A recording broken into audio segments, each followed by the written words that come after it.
ਪੰਜਾਬੀ ਚੋਂ ਮਿਸਰਾ ਹੈ। ਮੈਂ ਸੁਣਿਆ ਨੇੜੇ ਆ ਗਿਆ ਏ, ਮੇਰਾ ਚੰਨ ਸ਼ਰਮੀਲਾ ਰੁਕ ਜਾਵੀਂ। ਮੈਂ ਸੁਣਿਆ ਨੇੜੇ ਆ ਗਿਆ ਏ, ਮੇਰਾ ਚੰਨ ਸ਼ਰਮੀਲਾ ਰੁਕ ਜਾਵੀਂ। ਬਣ ਜਾਵੇ ਮੇਰੀ ਬਖਸ਼ਿਸ਼ ਦਾ, ਖੌਰੇ ਇਹ ਹੀਲਾ ਰੁਕ ਜਾਵੀਂ।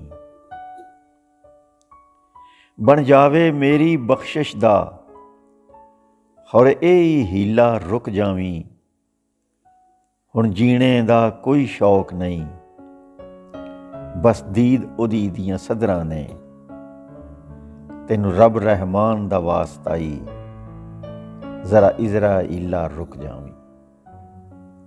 ਮੈਂ ਸੁਣਿਆ ਨੇੜੇ ਆ ਗਿਆ ਏ, ਮੇਰਾ ਚੰਨ ਸ਼ਰਮੀਲਾ ਰੁਕ ਜਾਵੀਂ। ਬਣ ਜਾਵੇ ਮੇਰੀ ਬਖਸ਼ਿਸ਼ ਦਾ, ਖੌਰੇ ਇਹ ਹੀਲਾ ਰੁਕ ਜਾਵੀਂ। ਹੁਣ ਜੀਣੇ ਦਾ ਕੋਈ ਸ਼ੌਕ ਨਹੀਂ, ਬਸ ਦੀਦ ਉਹਦੀ ਦੀਆਂ ਸਦਰਾਂ ਨੇ। ਤੈਨੂੰ ਰੱਬ ਰਹਿਮਾਨ ਦਾ ਵਾਸਤਾ ਈ, ਜ਼ਰਾ ਇਜ਼ਰਾਈਲਾ ਰੁਕ ਜਾਵੀਂ, ਜ਼ਰਾ ਇਜ਼ਰਾਈਲਾ ਰੁਕ ਜਾਵੀਂ।